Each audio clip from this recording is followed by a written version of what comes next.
muchas cosas de su mensaje que Plancarte y la Bastida no cabe duda que tuvo en cuenta para hacer toda su labor pastoral en el momento que, pues cada momento de su vida, porque al final de cuentas toda su preparación empezó a dar mucho fruto, tan es así que ustedes son parte de ese gran fruto, y esto no cabe duda que tiene en su corazón a Santa María de Guadalupe con todo lo que dice, habla y especialmente desde el punto de vista iglesia, eclesial.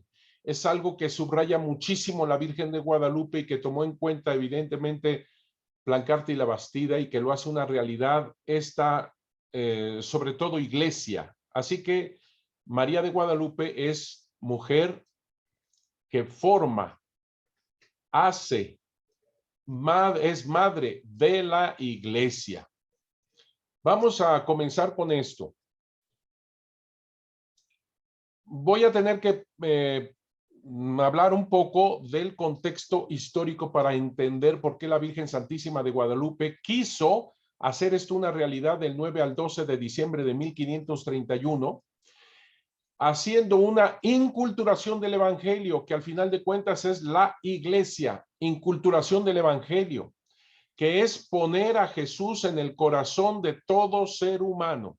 Inculturación significa eso, meter, poner, colocar, ofrecer en el centro del corazón humano a Jesucristo nuestro Señor, el evangelio.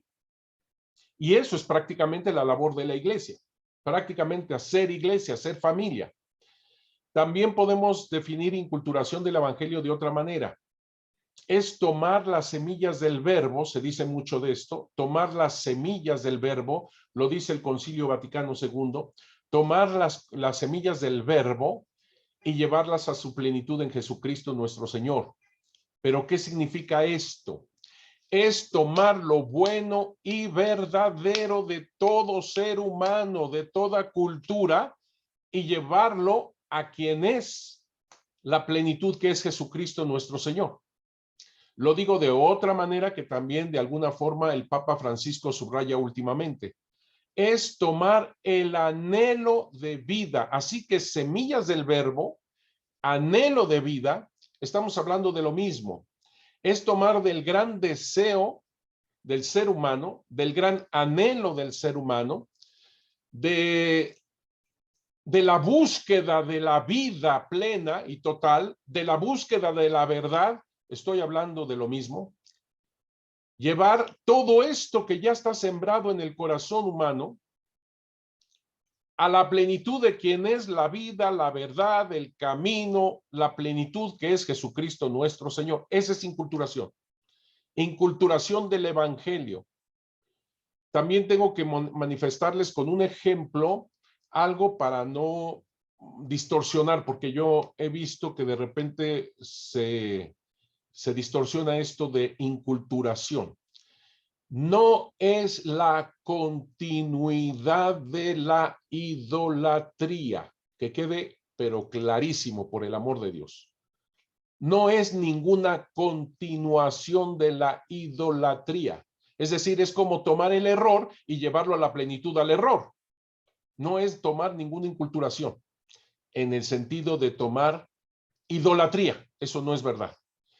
La Virgen de Guadalupe lo que hace es tomar la verdad y solo la verdad. Ese anhelo de vida que se da en el corazón humano, esas semillas del verbo, estamos hablando de la verdad de la palabra, palabra con mayúscula, que lleva María de Guadalupe a la plenitud en Jesucristo nuestro Señor, que es el camino, la verdad y la vida. Es la palabra. Y lo digo con mucho respeto, pero hay que decirlo con toda claridad. Y con este ejemplo yo creo que les puede ayudar muy bien. Un exorcista, ahora que sabemos que un exorcista, lo voy a simplificar, es un ejemplo, lleva una cruz, una liturgia, un libro, oración, un rosario, agua bendita, el sacerdote con estola, un exorcista. Va a exorcizar a una pobre persona va a expulsar un demonio. Y todos estos instrumentos, el agua bendita, etcétera, van a ayudar, obviamente, a todo esto. El libro de oraciones, todo lo que conlleva un exorcista. Y entonces expulsa a los demonios. Jamás puedes pensar que el exorcista trajo la cruz, el libro, el rosario, la oración, la estola, como una continuidad del demonio que poseía aquella persona. No, no. Son instrumentos que expulsan al mal y que, si bien el sacerdote los pondrá ahí para que esta protección continúe, jamás puedes pensar que pudiera ser una continuidad del demonio la cruz, por el amor de Dios. Y lo digo con toda claridad porque de repente hay incluso gente de iglesia que piensa que la aparición de la Virgen de Guadalupe es una invención de parte de algunos misioneros que, como supieron que en el Tepeyac había el ídolo de la Coatlique Tonantzin, entonces se les ocurrió que es la continuidad de la idolatría, solamente que disfrazada con un manto de María para ser aceptado lo católico a estos indios. Eso es totalmente falso. Falso. Es no entender. La Virgen de Guadalupe expulsa todo lo que no es verdad. Estoy diciendo que la inculturación que hace la Virgen de Guadalupe, que además el Papa Juan Pablo II ha dicho es modelo para el mundo entero, es precisamente quitar todo error, toda idolatría, tomar solamente el anhelo de vida, que precisamente mucho de ese anhelo de vida que tiene el ser humano lo ha hecho equivocadamente buscar en su propio interior, en sus propias fórmulas internas llenas de miedo, de temores, porque ve como una gran amenaza todo lo que le rodea, porque no tiene control de la lluvia, y sin la lluvia no podemos vivir, no tiene control de los terremotos, no tiene control del sol, etcétera, etcétera, etcétera. Ha hecho crear estas idolatrías, estos errores, que muchos de esos, si no es que todos, vienen del temor, del miedo, del terror. Qué interesante que la Virgen de Guadalupe lo primero que dice es, no tengas miedo. Y es lo primero que dice nuestro Señor Jesucristo al resucitar, tú lo sabes, delante de los discípulos llenos de miedo, ahí metidos en la casa, muertos de miedo, es lo primero que dice Jesús. La paz esté con ustedes, no tengan miedo. Esto es muy importante para definir exactamente lo que es inculturación. Y miren que lo que les estoy diciendo no es así porque se me ocurrió. Les voy a enseñar un libro.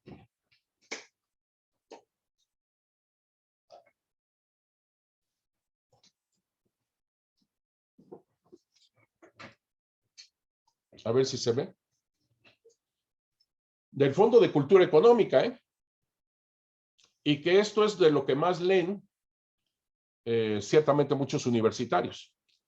Richard Nebel, Santa María Tonantzin, Virgen de Guadalupe, continuidad y transformación religiosa en México. Lo que dice este señor, con todo respeto lo digo, falsamente, es lo que estoy afirmando en este momento, es lo que estoy diciendo en este momento. Él piensa que es la continuidad, la Virgen de Guadalupe es la continuidad de la idolatría Tonantzin, Coatlicue Tonantzin del Tepeyac, y solamente a alguno de los misioneros se les ocurrió hacer como un disfraz a este ídolo, poniéndole un manto de María y haciéndola pasar como María de Nazaret para que fuera aceptado el catolicismo en México. Y de esto estamos llenos.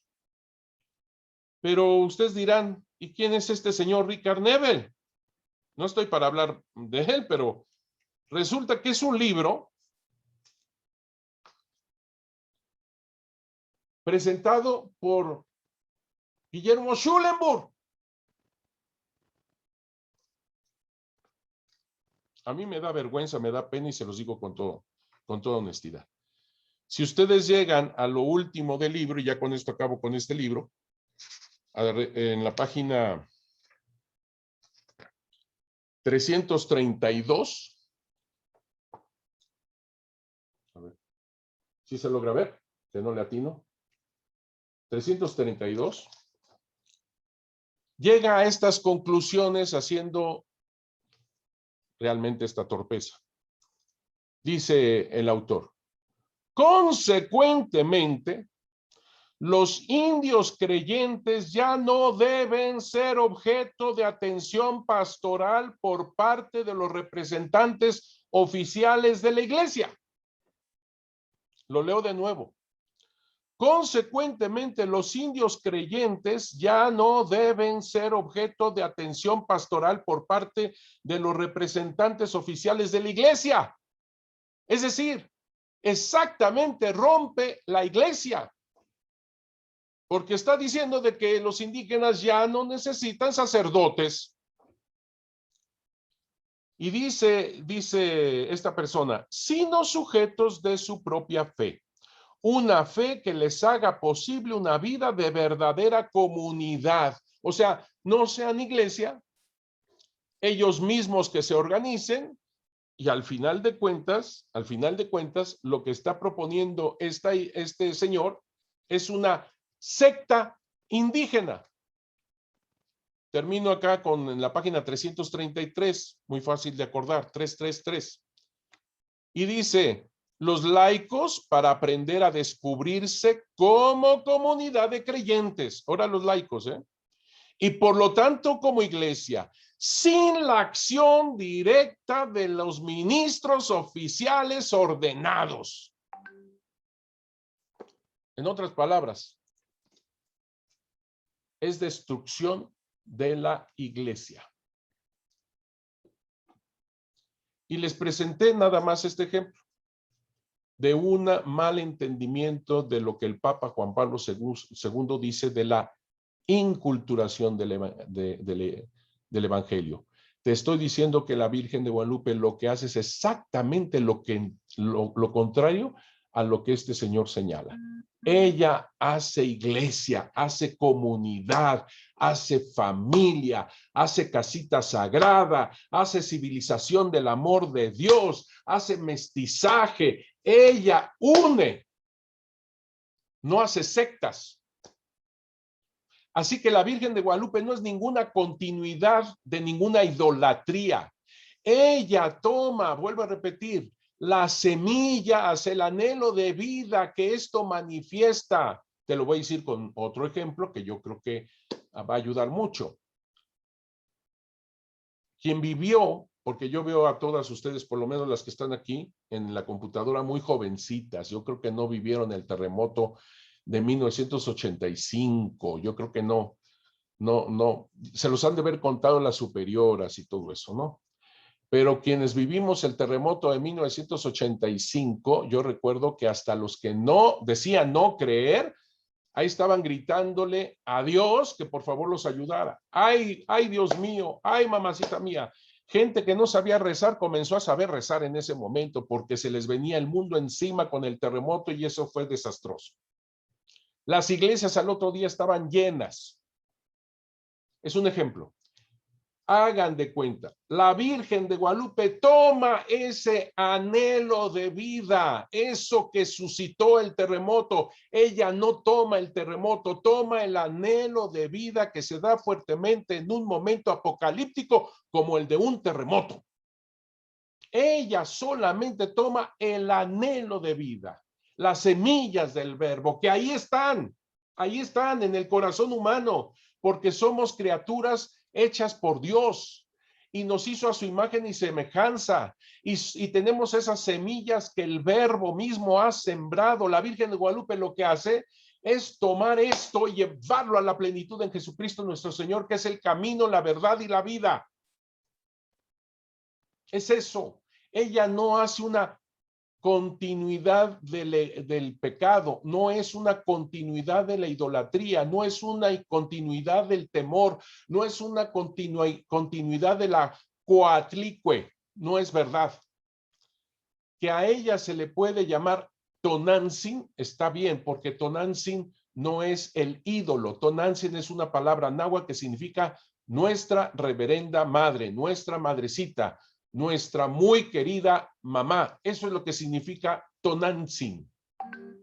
Tonantzin sola, como ven, no tiene ningún problema. El problema es cuando dicen que la Virgen de Guadalupe es la continuación de la idolatría que aquí hubo, de la Coatlicue Tonantzin. Ahí está el punto. ¿Ven cómo son cosas muy sutiles? Como este señor, muy sutil, pero al final de cuentas las consecuencias son dramáticas. Este señor está pidiendo que sean sectas los indígenas, los laicos, que sean sectas, que no tengan por qué depender de nadie ordenado. Y fíjate cómo dice la Virgen de Guadalupe.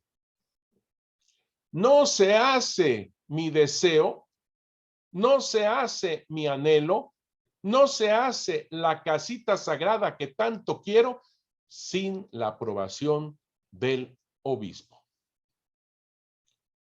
Estoy subrayando la parte eclesial de la Virgen de Guadalupe, la iglesia, la iglesia, la iglesia.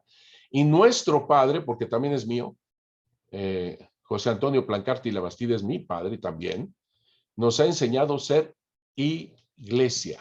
Somos iglesia. Y por esto la Virgen de Guadalupe, desde el inicio, ella elige sí a un laico, pero que tenía que ir por lo del obispo, la aprobación del obispo, y no se hace nada sin el obispo. Y la señal le pertenece al obispo. Entonces, siguiendo pues el contexto histórico de lo que estoy diciendo, les recuerdo que en Europa estaba muy fuerte la Santa Inquisición, tú lo sabes. Estaba muy fuerte la pureza de sangre, tú lo sabes. O sea, el hecho de que no se tuviera ni un ápice ni de judío ni de musulmán, ¿no? Que no se tuviera nada de eso en la sangre, supuestamente. Ahora, nosotros entendemos que todos los pueblos somos mestizos, todos tenemos de todo, ¿verdad? Pero bueno, son tiempos aquellos que eran muy fuertes. Había el índice de libros prohibidos, tú lo sabes, o sea, estamos hablando de 1531, estamos hablando de ese contexto de inicios del siglo XVI, que es muy fuerte el que todo tiene que ser con una ortodoxia perfecta. En esa forma vinieron los primeros misioneros, Fray Juan de Zumárraga, etcétera. Si bien Fray Juan de Zumárraga era admirador de Erasmo de Rotterdam, nunca lo siguió al todo, al límite, ni mucho menos, ¿no? Él captaba algunas ideas interesantes de Erasmo de Rotterdam.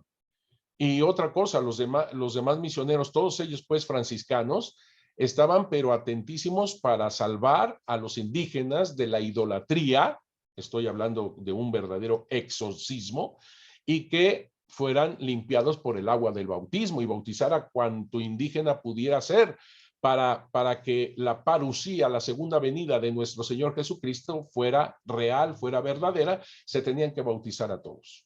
Venían en plan de rescatar el alma de los indígenas con esa ortodoxia tremendamente fuerte en aquel entonces. Te recuerdo que en la península ibérica, en aquel entonces, prácticamente se habían expulsado a los judíos y a los árabes. Te recuerdo nada más.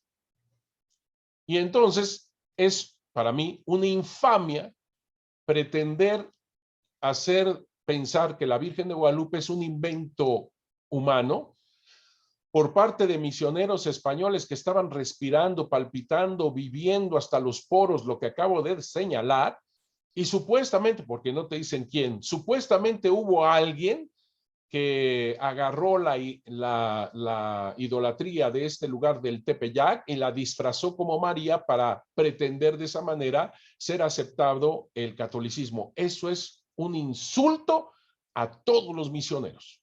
Es un insulto, no es cierto eso, no es verdad. No se da en un tiempo semejante, jamás.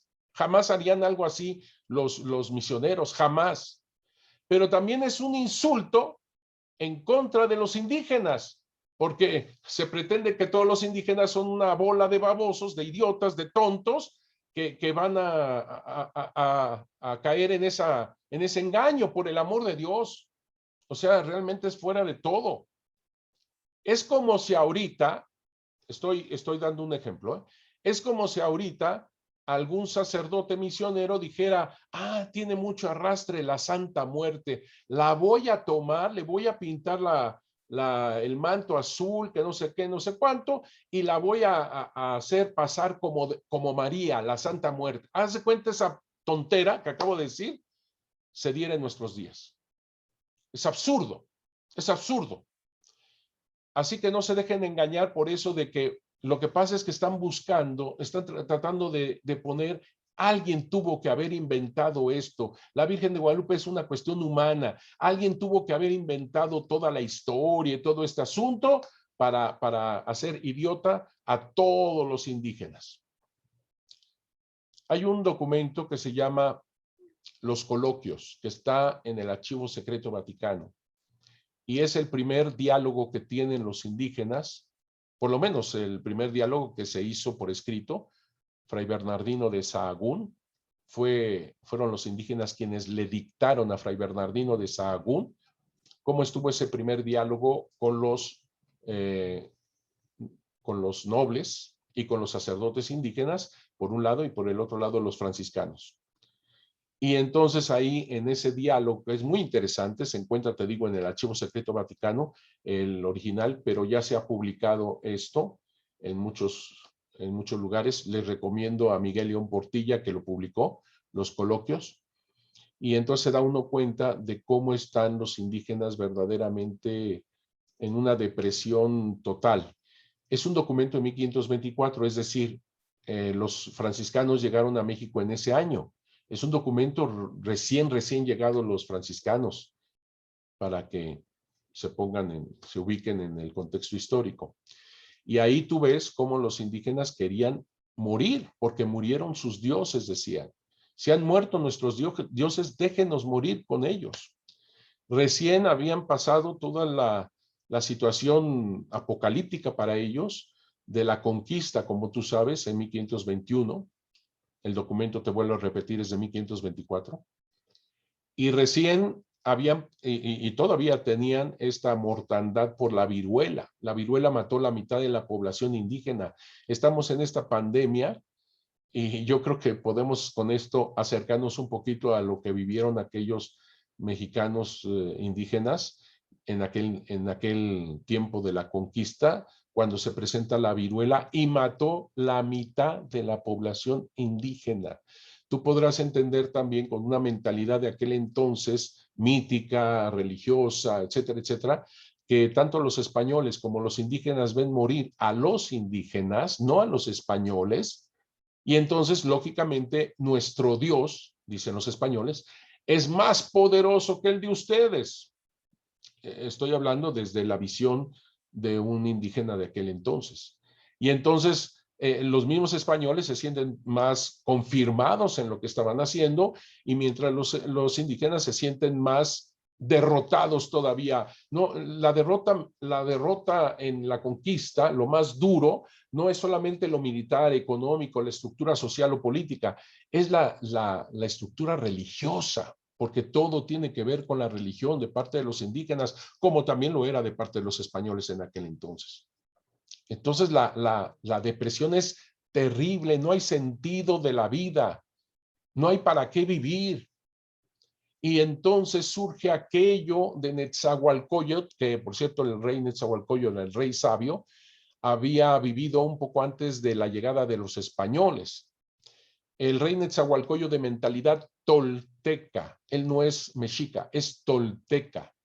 Ya cuando vive Juan Diego, es una mentalidad que está mezclada, la mentalidad tolteca, la mentalidad mexica. Los mexicas son más, o sea, los mexicas, los aztecas, son más aguerridos, son más sangrientos, son más militares, son más de la guerra. Esos son los mexicas. Los toltecas son más la filosofía, la sabiduría. Esos son los toltecas. Oiga, padre, ¿por qué habla de los toltecas? Porque Juan Diego no es mexica, es tolteca. porque la Virgen de Guadalupe habla con mentalidad tolteca, no mexica. La mentalidad indígena, vuelvo a repetir, está mezclada, pero ella toca principios que entendió perfectamente Juan Diego al ser tolteca, del reino de Netzahualcóyotl.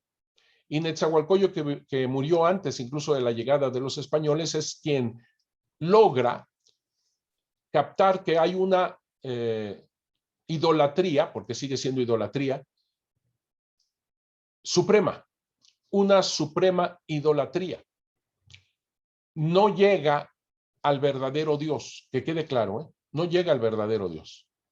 Pero hombre, en un mundo lleno de dioses, de politeísmo fuerte, el hecho de que él haya llegado a creer en que hay, dentro de esos dioses, hay uno supremo, es un pasito, es un pasito. Netzahualcóyotl decía esta divinidad suprema: ¿dónde estás tú, Tloquenahuaque, Pamenohuani, Teyocoyani, Moyocoyotzin? ¿Por qué me has abandonado? ¿Por qué me has dejado? ¿Podré llevar la flor de mi vida allá donde tú estás? ¿Podré llevar la pluma de Quetzal allá donde tú estás? ¿Dónde estás tú, Tloquenahuaque, Pamenohuani, Teyocoyani, Moyocoyotzin, Ilhuicahuatlaltipaque? ¿Por qué me has hecho este corazón que palpita y puede vivir si al final de cuentas voy a morir? ¿Por qué me diste la vida si al final de cuentas voy a morir? ¿Dónde estás tú, Tloquenahuaque, Pamenohuani, Teyocoyani, Moyocoyotzin? ¿Qué no ves que te necesito? ¿Por qué me has abandonado? ¿Por qué me has dejado? Así decía Netzahualcóyotl a esta divinidad suprema. Está expresando todo el deseo de vivir, está expresando su anhelo de vivir, está expresando que quiere, qué va a pasar después de la muerte. Ese es lo que está manifestando Netzahualcóyotl. No hay respuesta. No hay respuesta. Esta suprema divinidad la llamaban Ometeotl. Es una suprema divinidad que no es el verdadero Dios, y lo quiero subrayar. Ometeotl no es el verdadero Dios. La Virgen de Guadalupe jamás dice que es madre del verdadero Dios, por el amor de Dios.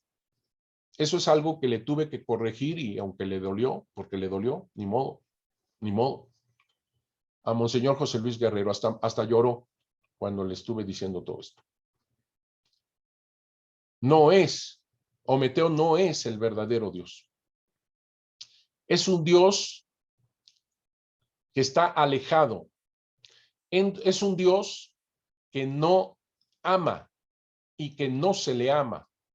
Es un Dios al cual se le teme. Es un Dios que premia según tú mueras, no según tú vivas. Es un Dios que no tiene absolutamente ningún tipo de misericordia. Es un Dios que al final de cuentas no te da vida eterna. Por eso el desconsuelo de Netzahualcóyotl a preguntar qué va a pasar después de la muerte. Vuelvo a repetir.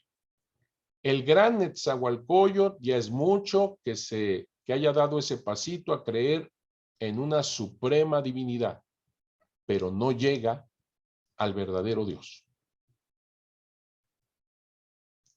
Así que la Virgen de Guadalupe lo que está haciendo, está tomando ese anhelo de vida, está tomando esas semillas del verbo, está tomando ese anhelo de vida, llevándolo a quien sí es el verdadero Dios y Señor. Por eso cuando la Virgen de Guadalupe se aparece a Juan Diego el sábado 9 de diciembre, ella se presenta presentando a Jesús. Ella, su identidad, ¿quién soy yo? Es en Jesús. ¿Por qué, Padre? Porque ella dice, soy María, la madre de Tloquenahuaque, Pamenohuani, Teyocoyani, Moyocoyotzin, Ilhuicahuatlaltipaque. Es decir, está repitiendo las características, no Ometeo, las características que ha manifestado Netzahualcóyotl, el anhelo de su vida, lo que surge de él. No sé si voy bien. ¿Cómo la ven? Ya me están siguiendo más o menos, ¿verdad? Yo veo que apuntan y apuntan y apuntan una manera que ya veo, hasta acá me salpica el sudor, caray, pero bueno. Sí, todo bien.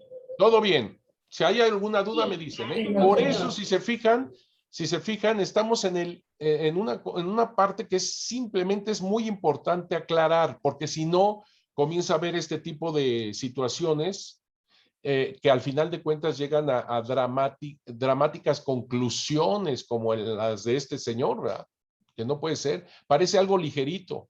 Por ejemplo, yo le decía a Monseñor José Luis Guerrero que él sostenía que era la madre de Ometeo. Le dije, no, porque si fuera la madre de Ometeotl, algo que ya había llegado en Netzahualcóyotl, entonces ¿para qué vino la Virgen de Guadalupe si los indígenas ya habían llegado al verdadero Dios? Supuestamente tú. Entonces, ¿para qué la Virgen de Guadalupe se apareció? Para manifestarlo a Dios, si ellos ya lo habían, ya sabían, según tú.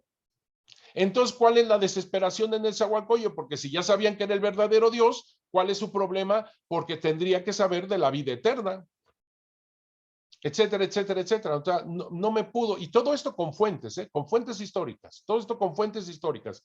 Ahí tienes cómo los indígenas, esto lo tiene Miguel León Portilla si quieres, cómo tienen a este dios Ometeotl, que dicen de esta manera: somos como un bodoque entre tus manos, de que tú juegas con nosotros en tus manos, cuando quieras nos destruyes, cuando quieras nos matas. Ese es Ometeo. Alguien que juega con el ser humano. Eso no es Dios. Padre, pero existe todo eso. Sí, existe en tu temor, existe en tu creación, existe en tus anhelos y todo esto, que como no hay respuesta en el mundo material de todo esto que anhela tu corazón, te mueres de miedo y que empiezas a crear ídolos que tú no puedes controlar. Lo digo de otra manera para que me entiendan. Por favor, ¿dónde está el dios Quetzalcóatl actualmente? Que lo quieren revivir ahora. Lo quieren no revivir porque nunca ha estado vivo, sino quieren volver a meter temores en la gente y que les resuelva Quetzalcóatl ahora, resulta. ¿Quieres dominar a los demás? ¿Quieres dominar de veras a los demás? ¿Quieres manipular a los demás? Diles que no sirven. Diles que hay algo dentro de ellos que no funciona. Diles que lo indígena dentro de sus raíces, los indígenas son una bola de tontos. Díselo. Dile que los españoles son una bola de injustos. Díselo. Y que tú estás hecho de eso, de indígena tonto y de español injusto. Y lo único que estás provocando es la división hasta lo más profundo del ser humano, con complejos, con miedos, con idolatrías, con un montón de estupideces, hasta llegar al suicidio. No estoy hablando de nadie, pero ya hay que estar preparados de todo esto que está pasando, ¿verdad? Porque quieren destruirnos, porque es la verdad, es la verdad. ¿Quieres destruir a alguien? Dile esto que te acabo de señalar. Hay cosas dentro de ti que ni siquiera puedes controlar y son una bola de cosas tontas, estúpidas, injustas, y dile que no sirve para nada. ¿Qué diferencia con la Virgen de Guadalupe cuando llama al humilde Juan Diego? ¿Qué diferencia con la Virgen de Guadalupe, que le muestra prácticamente desde el inicio este contacto de parte del cielo para con él, para con la tierra, para con el ser humano? ¿Qué diferencia cuando empieza con esa inculturación la Virgen de Guadalupe y empieza con todos estos cosa que los indígenas como Juan Diego entendían de la mentalidad, porque ella está inculturando el evangelio, está metiendo hasta tu corazón a Jesús y entonces comienza a manifestarse con tu entendimiento para que tú abras los ojos del corazón sobre todo. ¿Qué diferencia de la Virgen de Guadalupe cuando lo hace escuchar los pájaros más importantes, más finos, como pájaros, como música del cielo? ¿Qué diferencia cuando hace ver a Juan Diego a un cerro muerto, árido, pedregoso, lleno de espinas, como un verdadero paraíso desde la mentalidad y el corazón indígena, lleno de verde, de plumas de quetzal, de turquesas, de esmeraldas, de oro? No es un invento hispano, por el amor de Dios, no es un invento humano esto. A un español jamás se le hubiera ocurrido siquiera que dentro de las cosas preciosas que habla del cerro transformado en paraíso, plumas de quetzal, nunca se le hubiera ocurrido a un español del siglo XVI, por el amor de Dios.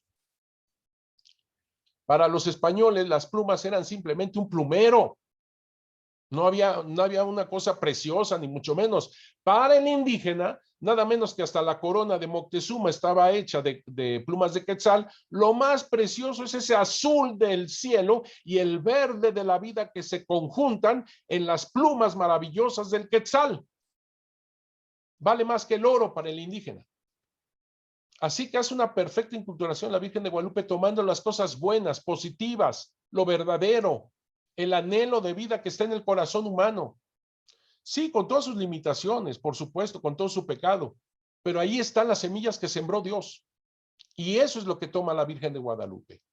Y como ella también es el anhelo hecho en persona. Fíjate que es una cosa bellísima de la Virgen de Guadalupe. Es tal su compromiso con nosotros que se vuelve tal cual indígena ella cuando le habla en náhuatl.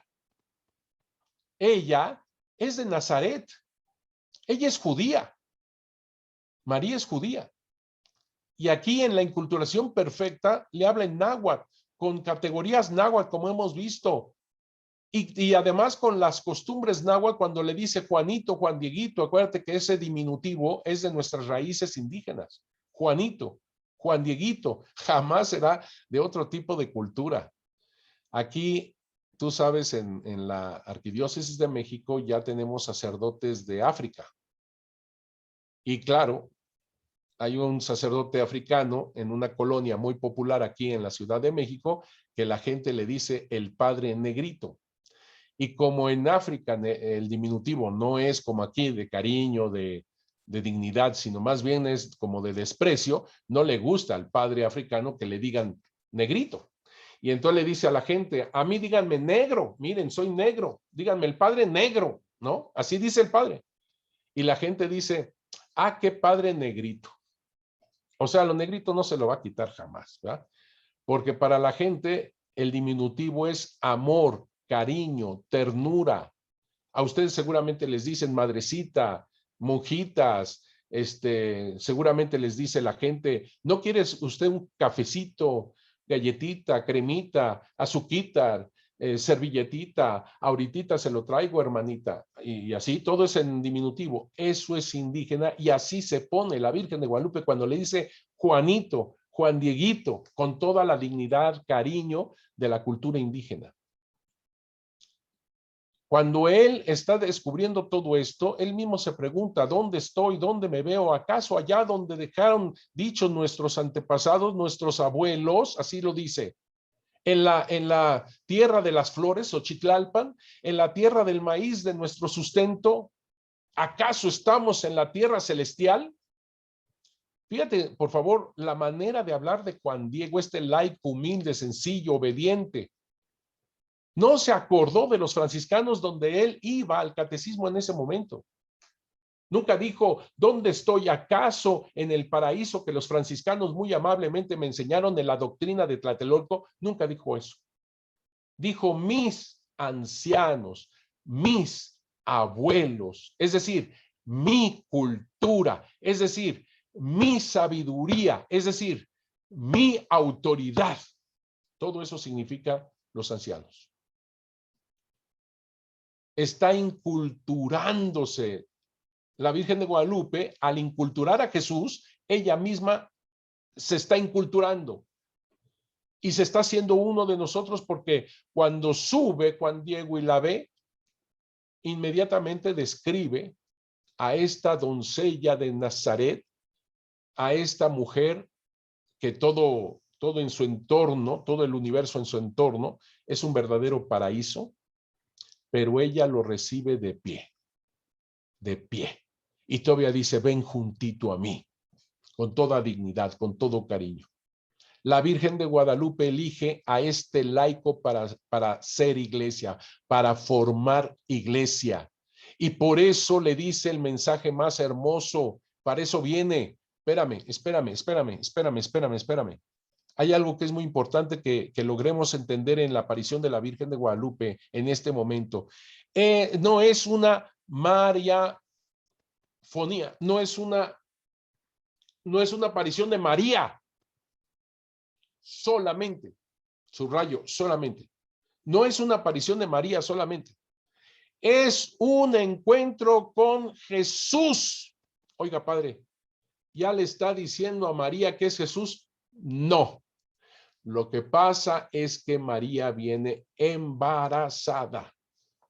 Así que aquí está la gran diferencia con otros eventos como Lourdes, Fátima, que es la misma, ya lo sabemos. Pero aquí viene Jesús al Tepeyac del 9 al 12 de diciembre de 1531. Es Jesús, es el encuentro con Jesús que viene en el inmaculado vientre de esta doncella de Nazaret, que es al mismo tiempo madre. Está embarazada, está encinta. Así que es Jesús, es un encuentro con Jesús a través de María. Es una teofanía en una mariofanía, si me permites el término. Y se convierte todo eso en una epifanía. Y ella se lo dice a Juan Diego. Soy María, la madre de Tloquenahuac, Pamenohuani, Teyocoyani, Moyocoyotzin, Ilhuicagua, Tlaltipaque. Así que le dice en náhuatl que ella se llama María, solamente hasta ahí dice María. El nombre completo se lo va a dar a Juan Bernardino, como tú sabes, y como vuelvo a repetirte, el anciano significa autoridad, sabiduría, cultura, la raíz, la verdad, todo eso significa el anciano. Así que es a él a quien le entrega su nombre completo, Santa María de Guadalupe. Ya vendremos en ese momento, pero hasta ahorita dice, soy María, la madre de Jesús, del dueño del cielo y de la tierra. Soy la madre del verdaderísimo Dios por quien se vive. ¿Te das cuenta? Ella, su identidad es Jesús. Ella, al presentarse, ella presenta a Jesús. Todo en ella es cristocéntrica. La imagen misma, si tú te fijas, la imagen misma de Santa María de Guadalupe, toda está centrada en Cristo Jesús, en el vientre. Todo es el centro, el vientre. Está centrado en Cristo. Quiero, tanto deseo, una casita sagrada, le dice a Juan Diego. Este es el mensaje. Esto es para lo que viene Jesús, lo dije bien, es para lo que viene Jesús a través de Santa María de Guadalupe. Cambia totalmente la visión con María de Guadalupe. Cambia totalmente, y esto lo entendieron plenamente todos los santos padres, pero lo dice de una manera hermosa Juan Pablo II, lo dice el Papa Benedicto XVI, lo dice el Papa Francisco. O sea, captan, ¿verdad?, que es el centro Jesús, que es cristocéntrica, y que para qué viene Jesús a través de ella. Quiero, tanto deseo, una casita sagrada para manifestarlo a él, para ensalzarlo a él, dice la Virgen de Guadalupe, para ofrecerlo a él, mi amor persona, él que es mi mirada misericordiosa, él que es mi auxilio, él que es mi salvación. El centro de la casita sagrada, si bien ciertamente es de María, el centro, dice, quiero mi casita sagrada, pero es para ponerlo como centro a Él, para ofrecer mi amor persona. En otras traducciones se le dice para entregarlo a Él, para darlo a Él. Yo, Eduardo Chávez, yo le he cambiado ahí y prefiero mejor para ofrecerlo, ofrecerlo. Padre, es lo mismo, sí es lo mismo, pero no es lo mismo. Apunten eso porque es importante. Es lo mismo, pero no es lo mismo. ¿Por qué? Porque si bien esos verbos, entregar, dar y ofrecer, viene siendo el mismo movimiento, pero no viene siendo litúrgicamente lo mismo. ¿Por qué? Porque en la misa, en la Eucaristía, no hay el momento del entregatorio, no hay el momento del datorio, pero sí hay el momento del ofertorio. Y yo lo veo que definitivamente todo lo que gira en torno a la Virgen de Guadalupe es eucarístico. Es la iglesia, centrada en la Eucaristía, que es Jesús. Claro. Y si antes los indígenas, en sus conceptos, en su mentalidad religiosa, pues no conocían a Jesús, evidentemente, ellos ofrecían la vida de tantos y tantos que sacrificaban, hasta niños, los ofrecían. La Virgen de Guadalupe aquí dice, para ofrecer mi amor persona. A ver si nos entendemos. Es como si la Virgen de Guadalupe en ese momento les estuviera diciendo a los indígenas, no más corazones, no más sacrificios humanos. Mi hijo es el único y eterno sacrificio. Y entonces estamos viendo la piedra angular de la iglesia, que es la Eucaristía. No son sus corazones, no es su carne, no es su sangre, es la de mi hijo. Él es víctima, sacerdote y altar. No más sacrificios humanos. Mi hijo es el único y eterno sacrificio. Eso es lo que está diciendo la Virgen de Guadalupe al decir, quiero tanto deseo una casita sagrada para ofrecer mi amor persona. Y mira qué ofrecimiento nos está dando aquella que también fue el ofrecimiento de parte del mismo Jesús precisamente en la cruz, cuando está ofreciendo su cuerpo, su sangre, su corazón. Mujer, ahí está tu hijo. Hijo, ahí está tu madre. Así que el ofrecimiento de su amor persona es ese amor persona que siempre nos ha ofrecido a María, su madre, como nuestra madre. Nada menos. Con razón, la Virgen de Guadalupe desde el inicio, en el Cerro del Tepeyac, le dice a Juan Diego, soy tu madre, la madre de todos aquellos que en esta tierra están en uno y de las demás variadas estirpes, naciones, los que me amen. Blancarte y la Bastida, a mi manera de ver, hablando de semillas del verbo y de estas primeras iniciativas, el hecho de que él haya sido una pieza importantísima para la coronación pontificia de la imagen, sirvió para que la Virgen de Guadalupe fuera reconocida y reconocida esta palabra de la Virgen de Guadalupe proclamada precisamente en el Cerro del Tepeyac. Soy tu madre, la madre de todos aquellos que en esta tierra están en uno. ¿Por qué?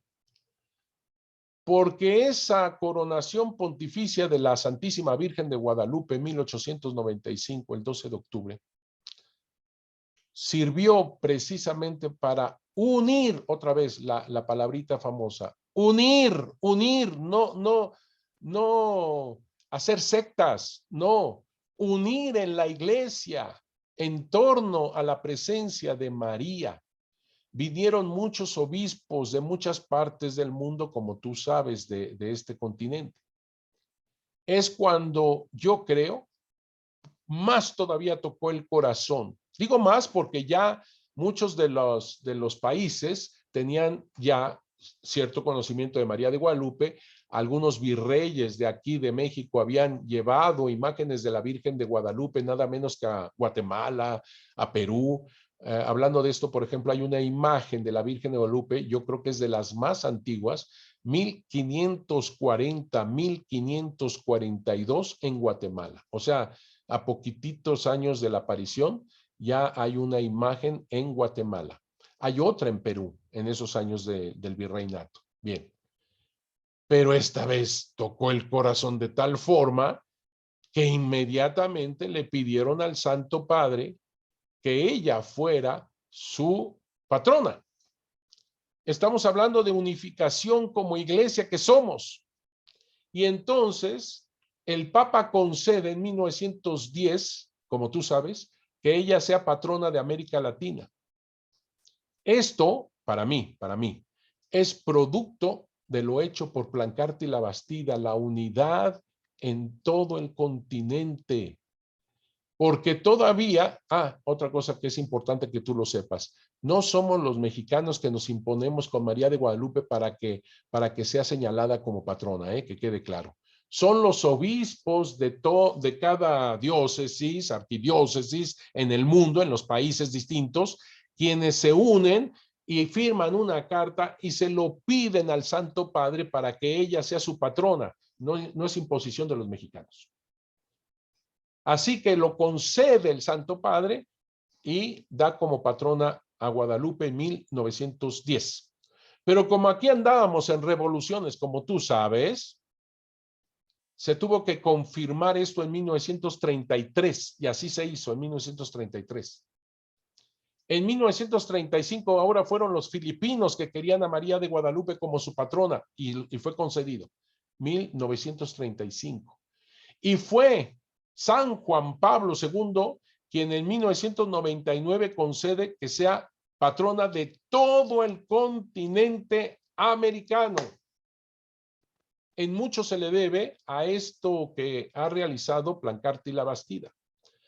Es una de tantas cosas, porque él también comenzó a formar a aquellos que en su momento fueron pastores en el momento difícil de la guerra cristera, como tú sabes.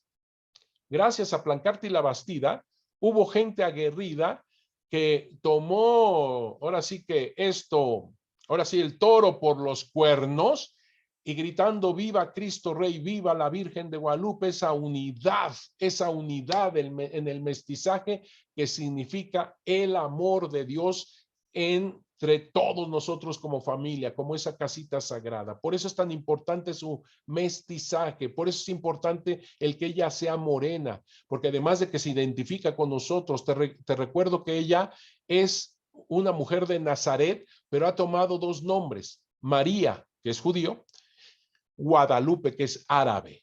No es cierto eso de que Juan Bernardino, a Juan Bernardino le entregó un nombre náhuatl, Quetzalalupeo, cosa por el... Ese es un error que es muy antiguo de Luis Becerra Tanco en 1675, que supuestamente la Virgen de Guadalupe dijo un nombre náhuatl. No es verdad. Ella dijo tal cual, Santa María de Guadalupe. Y aquí tenemos otro punto importantísimo dentro de la obra eclesial. ¿Por qué, padre? Porque ella está tomando lo judío y lo árabe. Guadalupe es de origen árabe. Está tomando lo judío y lo árabe, es su identidad. Está tomando las dos más grandes, importantes razas culturales y religiosas del mundo, lo judío y lo árabe, y lo está uniendo porque son hermanos. Y tú sabes en el mundo actual cómo entre judíos y árabes no se pueden ver, se tratan de matar, se tratan de asesinar, no se pueden ver como hermanos y son hermanos. Ella, su identidad es la unidad entre lo judío y lo árabe. Y esto se lo entrega nada menos que a la raíz del pueblo, que es el anciano Juan Bernardino. Y sí supo Juan Bernardino la palabra Guadalupe, sí la supo pronunciar, aunque él era náhuatl, como sabemos. Oiga, padre, ¿pero por qué? Ya dijo Luis Becerra Tanco en 1675 que en náhuatl no hay sonido D de dedo, ni G de gato. Así que tuvo que ser un nombre y empieza a inventar Luis Becerra Tanco. Pudiera haber sido este, pudiera haber sido el otro, podría haber sido, y empieza a inventar castillos en la arena. Y es como para decirle a Luis Becerra Tanco, por el amor de Dios, Luis Becerra Tanco, Juan Bernardino, como Juan Diego, María Lucía, la esposa de Juan Diego, fueron bautizados en 1524, precisamente por los primeros misioneros franciscanos. Y en su nombre de pila está la D. Juan Bernardino, Juan Diego. Sí quedó claro, ¿verdad? El tío seguramente le gritaba, oh, Juan Diego, ¿dónde andas? ¿No? O sea, sí entendió la letra, el sonido D. Y la G, efectivamente en náhuatl no hay G, pero la Virgen de Guadalupe nunca dijo, soy Gelupe, nunca dijo eso. Dijo Gua. Y ese sonido Gua sí se tiene en náhuatl. Teotihuacán, aguacate. Yo les he dicho en una conferencia a muchas señoras, mi esposo se está saliendo de él, y todas contestan, guacal, claro que sí. ¿Verdad? Gua.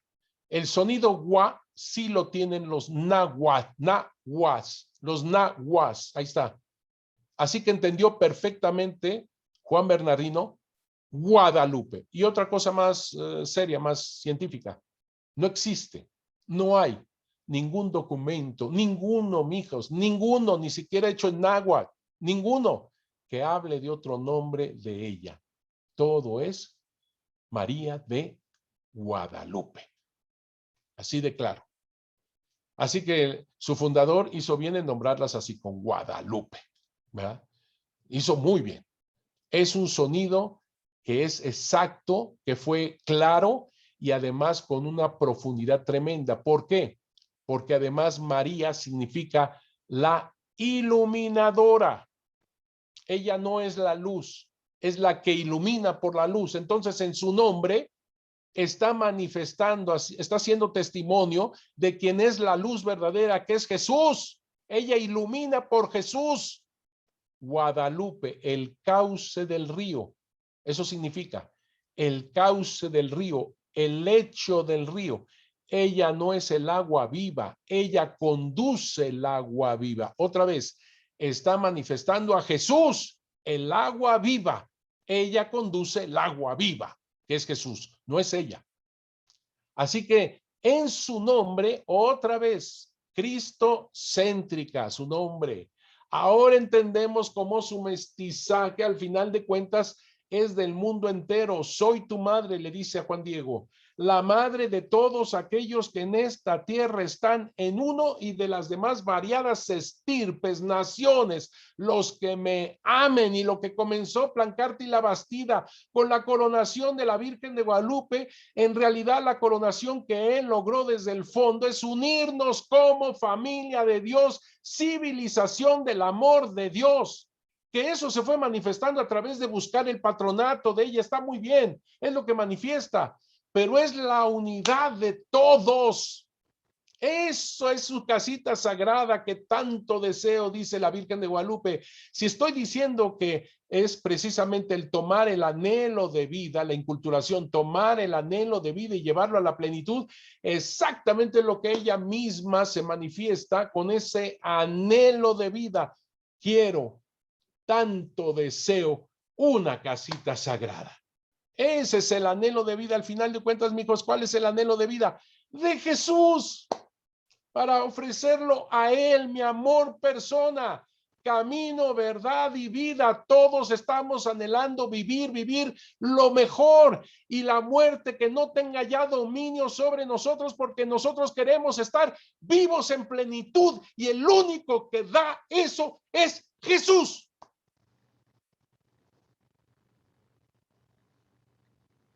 Espero que se haya escuchado. porque este es el anhelo más profundo y de lo que hablaba Netzahualcóyotl, que estaba como ciego, como en un cuarto oscuro, no sabía ni para dónde. Y cómo Dios mismo viene. Ah, pero te voy a decir una cosa. La Virgen de Guadalupe no, dice no se hace nada sin la autoridad del obispo. Ok. Fray Juan de Zumárraga llegó a México, fue nombrado por el rey en 1527. 12 de diciembre, qué interesante, qué bonita fecha. 12 de diciembre de 1527. Él llega a México en 1528. Él llega a México junto con una primera audiencia, que es el gobierno. Dios mío, Dios nos libre. Estoy hablando de la audiencia de aquel entonces. Dios nos libre. 1528, con un presidente de la primera audiencia que se llamaba Nuño de Guzmán. Era terrible Nuño de Guzmán, terrible. Pobres indígenas, vencidos por la conquista, con la viruela encima, matando a todo mundo. Ellos destruidos en la cuestión religiosa, más bien preferían suicidarse, morirse, como decían en el coloquio. Y ahora viene este gobierno desastroso, criminal, de la primera audiencia, con Nuño de Guzmán como presidente, al cual Fray Juan de Zumárraga lo describe como diablo infernal de codicia. Así lo describe Fray Juan de Zumárraga a Nuño de Guzmán. ¿Cómo estaría la cosa? Me gustaría muchísimo profundizar en esto, más cosas, para que vieran por qué se aparece la Virgen de Guadalupe. Pero por el tiempo tengo que ir directo, así. Fue el obispo Fray Juan de Zumárraga quien además sufrió un atentado porque lo quisieron matar. Padre, ¿los indígenas quisieron matar al obispo? No. Fueron sus paisanos españoles, uno que se decía católico, apostólico y romano, uno bautizado con el nombre de Diego Delgadillo. Este tipejo quiso asesinar a Fray Juan de Zumárraga lanzándole una lanza, pero afortunadamente Fray Juan de Zumárraga pudo alzar el brazo y le pasó cerquita del corazón. Así estaban las cosas en esta situación. Y es el obispo quien, escribiendo todo un informe de todas esas atrocidades, informe que se encuentra en el Archivo de Indias en Sevilla, una copia se encuentra en la colección Muñoz en el convento allá en Roma de los franciscanos. Ahí está también una copia de este documento importantísimo. Es una carta que le manda Fray Juan de Zumárraga. Una carta que llegó verdaderamente como milagro a manos del rey, porque obviamente la primera audiencia impedía toda correspondencia de todos los misioneros al rey, obviamente. No querían que se supiera qué estaba pasando. Bueno, voy al grano. Es el obispo Fray Juan de Zumárraga quien dijo en aquella ocasión, estoy hablando de 2 años antes de la aparición, si Dios no provee con remedio de su mano, está la tierra en punto de perderse totalmente. Eso dice Fray Juan de Zumárraga. Si Dios no provee con remedio de su mano, está la tierra en punto de perderse totalmente.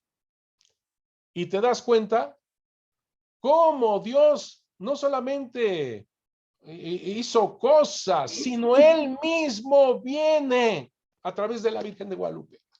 Él mismo viene. Y precisamente la Virgen de Guadalupe le dice al laico, al indígena, que tiene que ir con el consagrado obispo para que apruebe todo esto.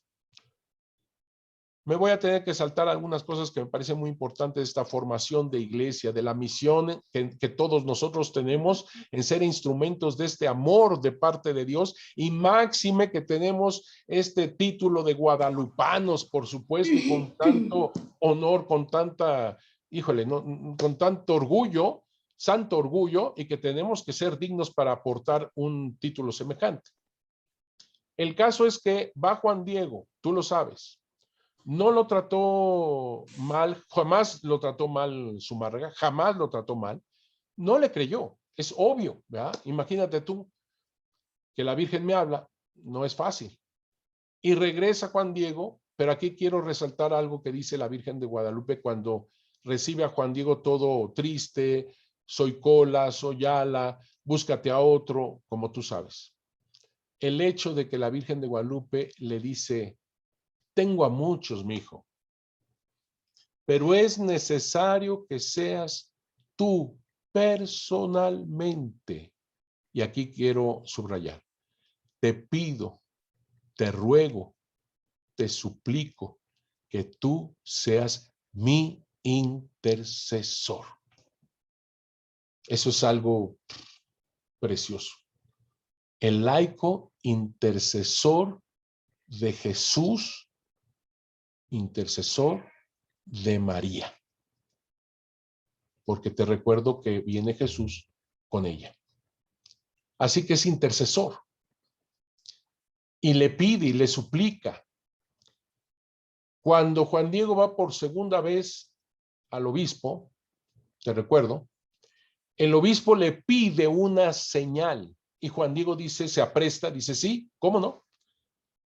Se lo pediré a ella. En el momento en que dice esto Juan Diego, en la casa del obispo, se convierte Juan Diego en el embajador del obispo, en el intercesor también del obispo. Va con María de Guadalupe y le pide esta solicitud pues del obispo de una señal. Como tú sabes, la Virgen le dice, muy bien, mañana lunes 11 vienes por la señal. Juan Diego llega a su casa y está gravemente enfermo su tío. El tío, el 11 en la noche, le dice, mañana sales muy temprano a buscarme un sacerdote para que me prepare a bien morir. En ese momento, Juan Diego se convierte en el embajador, intercesor del tío anciano, que significa la cultura, que significa la raíz, que significa la autoridad, que significa la verdad del pueblo. Así que Juan Diego no es solamente intercesor de María, de Jesús, María, sino es intercesor del obispo. Es intercesor del pueblo. Fíjate nada más. Y cuando, me voy a adelantar, y cuando Juan Pablo II lo canonizó aquí el 31 de julio del año 2002, y Juan Pablo II al canonizarlo está implícito el dogma de la infalibilidad del Papa, es intercesor de todo el mundo. Ese es Juan Diego que a veces no conocemos. Una persona nos dijo, estábamos en una reunión, en un congreso, y nos dijo, ¿para qué canonizar a Juan Diego? Pues yo ya lo daba en el cielo, ¿no? Ya está en el cielo, ¿no, padre? ¿Para qué canonizarlo? Y yo le contesté, efectivamente, tiene usted toda la razón. Juan Diego está en el cielo, por supuesto. Dice el Nican Motecpana que vino la Virgen de Guadalupe para llevarse su alma al cielo. Lo dice el Nican Motecpana, un documento que por cierto está en Chicago, el auténtico, la copia más antigua está en Chicago, y luego hay otra en Nueva York, el Nican Motecpana, y este Nican Motecpana, te digo, una de las copias más antiguas se encuentran en Nueva York también, y en este documento es de Fernando de Alba Izlizóchitl, quien lo escribió más o menos en 1590. Bien, es un documento muy importante en donde se habla de cómo fue Juan Diego después hasta que muere en 1548 y que la Virgen, como te digo, bajó para llevarse a Juan Diego al cielo. Ok. Juan Diego siempre ha estado en el cielo y siempre lo hemos visto así. ¿Por qué? Porque siempre lo hemos visto hablando con la Virgen de Guadalupe. Por favor, para todos los mexicanos, él ya está en el cielo. ¿Para qué canonizarlo, pues? Y es un punto muy importante la canonización. ¿Por qué? Porque como toda canonización está implícito el dogma de la infalibilidad del Papa. Todas las canonizaciones está implícito el dogma de la infalibilidad del Papa. Por eso en la fórmula de canonización que utilizó Juan Pablo II, inicia como fórmula dogmática, tal cual. En el nombre de la Santísima Trinidad, el Padre, el Hijo, el Espíritu Santo, en nombre de los apóstoles, Pedro y Pablo, y así lo dice, definimos, etcétera. Tiene toda la fórmula dogmática, toda canonización. ¿Eso qué significa, Padre? Que si bien siempre ha estado en el cielo, eso no hay duda, pero en este momento lo confirma y lo hace dogma de fe que este hombre santo es modelo de santidad para todos nosotros. Y tercero, es puente entre el cielo y nosotros, es intercesor en la comunión de los santos. Así que tenemos otra vez la unidad de la iglesia y una iglesia que va hasta el cielo. La unidad. Es intercesor de todos nosotros. Entre paréntesis, les quiero nada más hacer notar que de repente hasta sacerdotes dicen creer o no creer en el evento guadalupano no hay problema, no es dogma de fe. Después de la canonización de San Juan Diego, forma parte del dogma de fe. Confirmado. O sea, ya no se puede decir, no es dogma de fe, creo o no creo, no. Porque en la canonización de San Juan Diego, el Papa, se puede decir así, canoniza el evento guadalupano. ¿De quién conocemos el evento guadalupano? Sino de la voz de Juan Diego que lo vivió. Y eso me lleva a algo bien interesante también en todo esto. ¿Cómo conocemos el evento guadalupano? Se han escrito, como el Nican Mopogua que decíamos, como el Nican Motepana que también está en Nueva York, como las informaciones jurídicas de 1666, como el primer libro que se publicó de Miguel Sánchez en 1648, como el libro que publicó posteriormente en 1649 Luis Lasso de la Vega, como los libros que también fue publicado de Luis Becerra Tanco en 1666, 1675, como el libro de Francisco de Florencia, 1688, etcétera, etcétera, etcétera. Pero ¿cuál es la fuente primigenia? ¿De dónde surgió? ¿Del Nican Mopogua? No te equivoques. No es del Nican Mopogua. La fuente primigenia, y ponle ahí, porque eso es algo que yo digo, es algo que yo inicié con este nombre, fuente primigenia, lo forman tres cosas. Es un trípode. Uno, la tradición oral comenzada por Juan Diego. Y como pólvora, toda la gente, sobre todo indígena. Quiero decirte que los indígenas, toda su cultura era a base de memoria. Tenían técnicas para memorizar. Los mismos misioneros del siglo XVI estaban sorprendidos de la memoria de los muchachos que les servían de traductores. La memoria indígena. Ellos no tenían escritura. Los glifos de sus códices son pie de memoria. Si tú no aprendiste de memoria lo que quiere decir cada glifo, pues ya te perdiste. No tenían escritura como la latina. Entonces es la tradición oral. Número 2, la imagen misma como carta de amor, como códice de amor. Yo le pongo las dos cosas. Carta de amor, códice de amor. ¿Por qué? Porque la Virgen de Guadalupe en su inculturación, ella a través de la imagen está transmitiendo la revelación de Jesús, transmitiendo la verdad de Jesús. Para los europeos, la conocen, es una inmaculada concepción, es una virgen madre, es la mujer del Apocalipsis, aquella que dice Apocalipsis 12, una mujer vestida de sol con la luna debajo de sus pies está a punto de dar a luz. O sea, es el Emanuel, esa luz, es el Emanuel, Isaías, etcétera, etcétera. Eso lo sabían los europeos y se manifiesta en la imagen de la Virgen de Guadalupe. Pero también es un códice de amor, porque también los indígenas la saben leer, la saben interpretar y todavía más, mucho más que los españoles, ¿eh?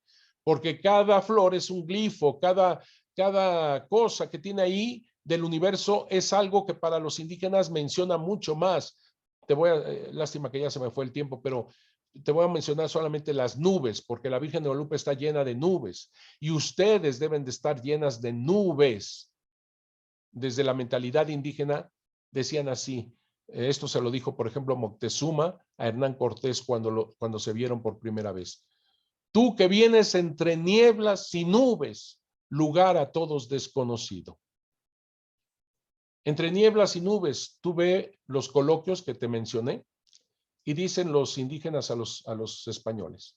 Ustedes que vienen entre nieblas y nubes, lugar desconocido, vienen a abrir un cofre de riquezas espirituales.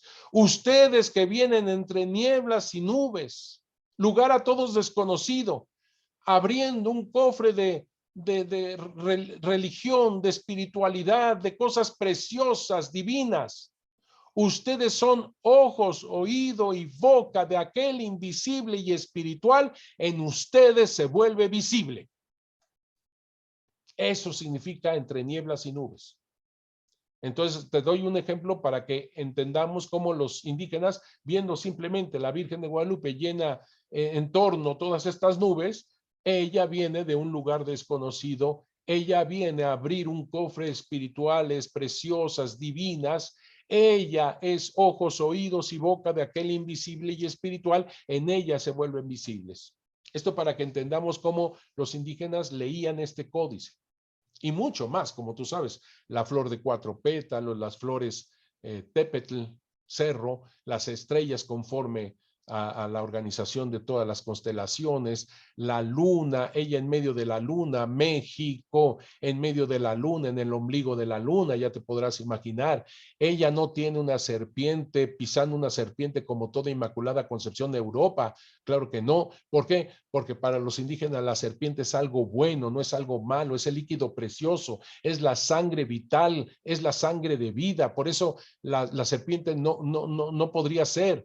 No sería coherente con la Virgen María de Guadalupe. Ella está pisando, ella está surgiendo del centro de la luna, del ombligo de la luna, que significa México, pero al mismo tiempo está aplastando lo negro de la luna, no la luna, lo negro de la luna, que significa el eclipse.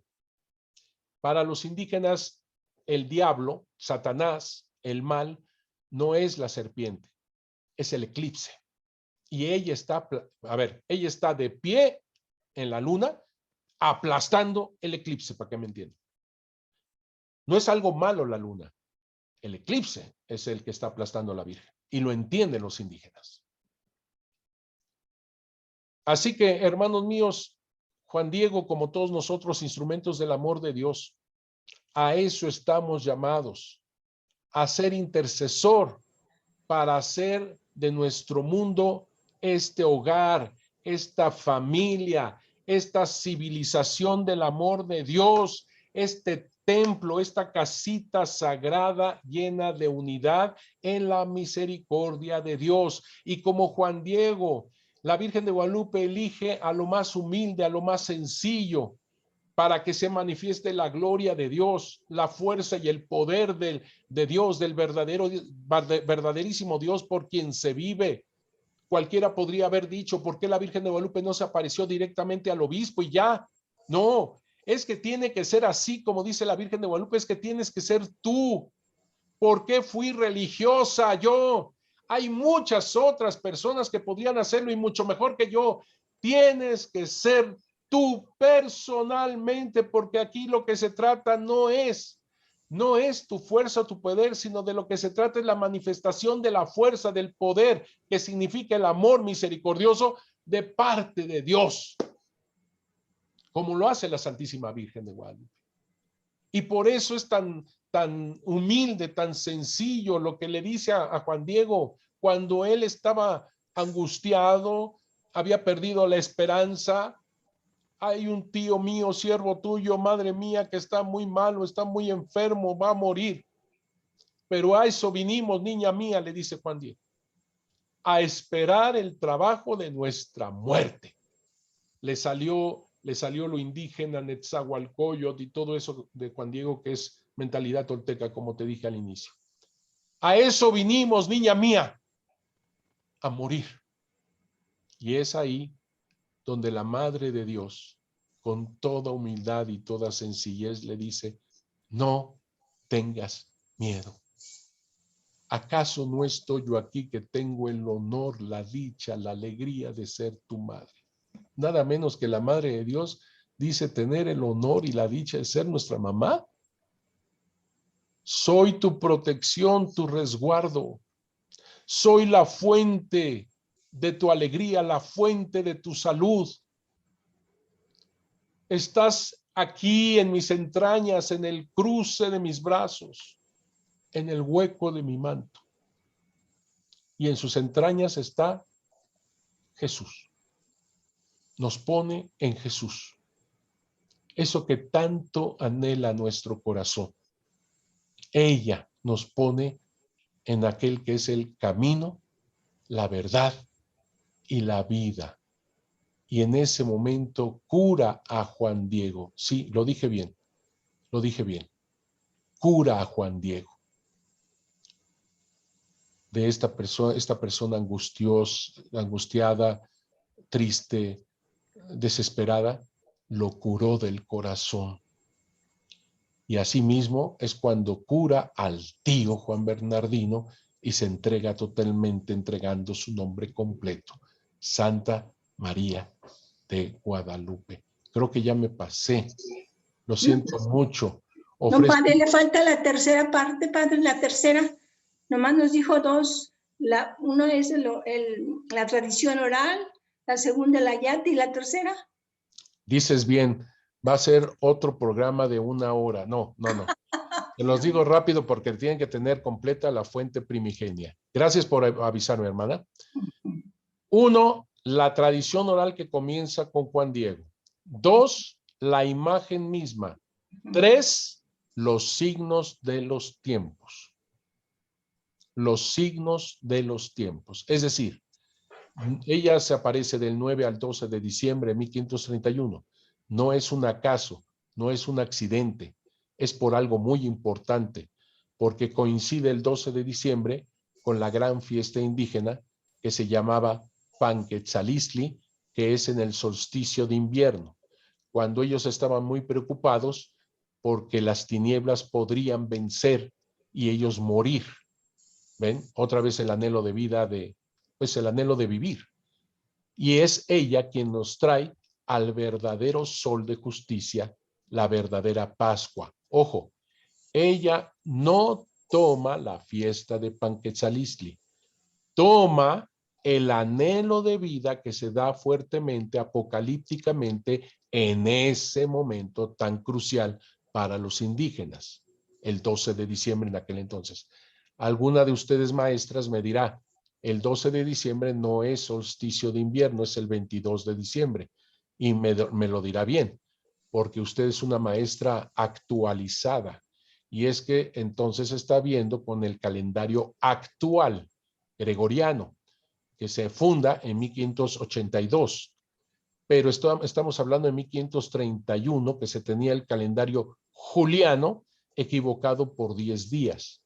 El punto aquí es que el 12 de diciembre coincide con el solsticio de invierno.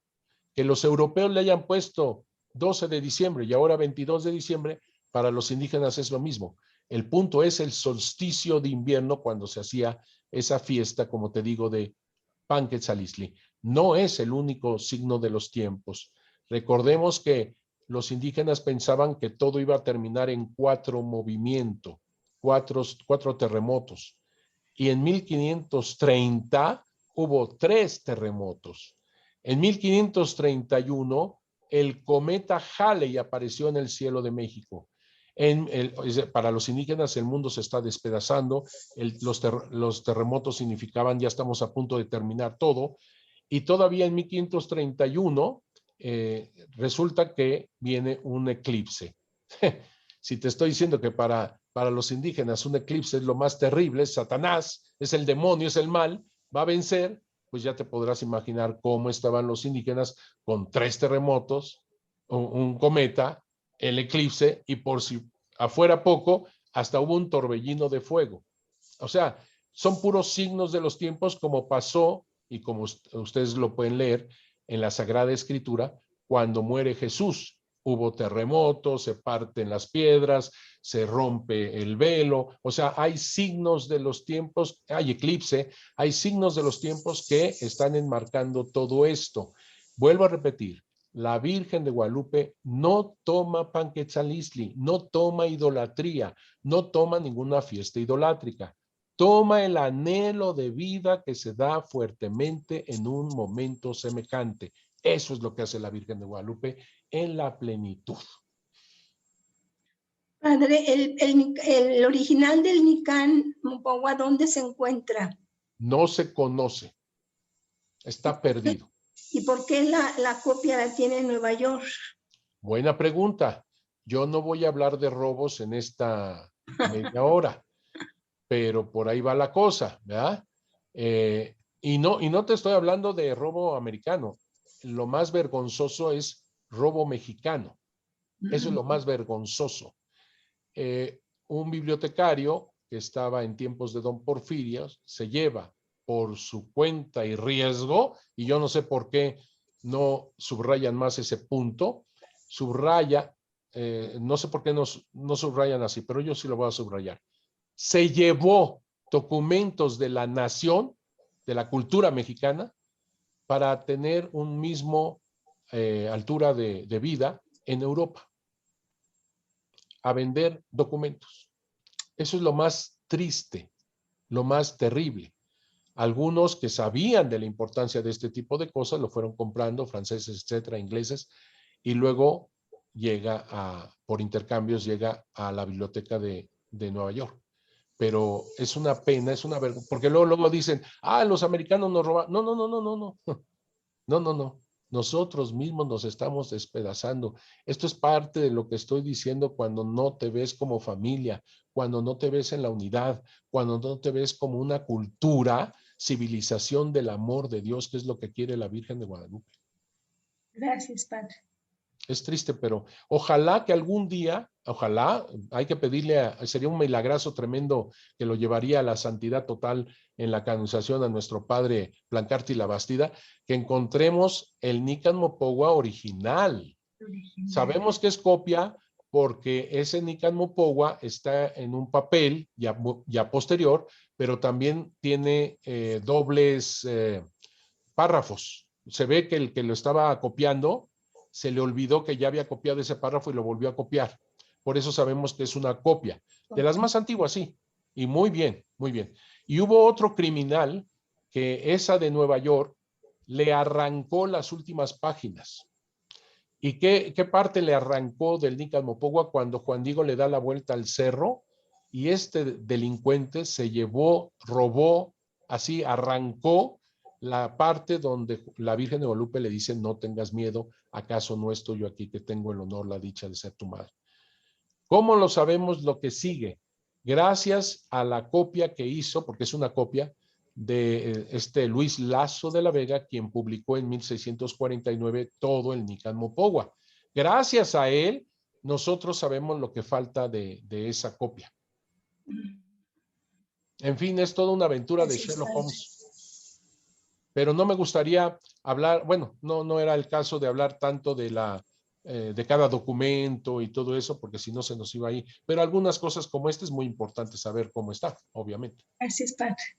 Otra cosa que quiero aclarar pues de esto. No viene nuestro conocimiento de la Virgen de Guadalupe por el Nican Mopogua, ¿eh? Es muy importante, eso sí. ¿Por qué no? Porque Antonio Valeriano, quien lo hizo en 1545, lo hizo con caracteres latinos que los indígenas no leían, no sabían leer, solamente un grupito de indígenas chiquitito, no sabía la masa leer caracteres latinos. Y lo hizo con sonido náhuatl, que la gran masa de españoles no entendía. Así que el Nican Mopogua no fue tanto creado para difundir a todo el mundo el conocimiento de esto, no, sino para tenerlo como una cámara del tiempo, para que no se perdieran las palabras exactas de María, Juan Diego, etcétera. Eso ayudó muchísimo para cuando ya después se tradujo, etcétera. ¿Saben cuándo se tradujo el Nican Mopogua palabra por palabra y se publicó esto en español? Ahora sí, para que las grandes masas supieran el Nican Mopogua exacto, palabra con palabra. 1926. 1926. Entonces, ¿cómo sabemos todo así? Porque la tradición oral siempre fue lo que fue la pólvora y todo mundo sabe de esto. ¿Alguna duda? Vengan, ustedes que están cerca, vengan un 11 de diciembre y le preguntan a la multitud, a los millones de peregrinos, que alce la mano, ¿quién ha leído el Nican Mopogua? Nadie. Todo es tradición oral. La imagen que la ven y se enamoran, hasta los polacos, ya ves, hasta los polacos se enamoran. Un polaco nos dijo que es la inculturación perfecta del evangelio para el mundo entero.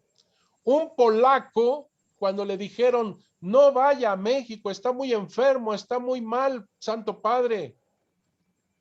Él dijo, yo tengo que ir a México. Yo tengo que ir a besar la imagen de la Virgen de Guadalupe, así sea en silla de ruedas o en camilla. Yo voy a ir a México a besarla. Yo estuve ahí. Ya saben a qué polaco me refiero. Uno de ojos azules mexicanísimo. Así que imagínate tú.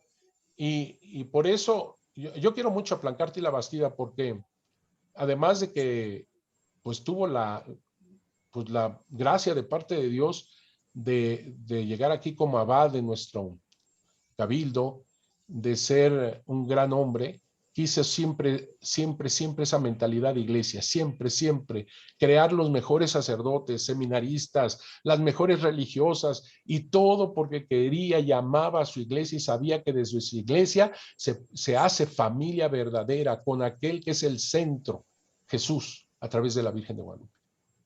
Por eso yo quiero mucho a este señor, que aquí entre paréntesis también otra cosa, ha de haber sufrido un montón de envidia. Ha de haber sido un calvario de gente envidiosa, porque la gente envidiosa no es por lo que tú haces, sino es porque no lo hago yo. Bueno, ya son otros canales. Cuando un día de estos en Retiro Espiritual vemos esa parte. Gracias, Padre. Es que las van a envidiar a ustedes. No tengan miedo, no tengan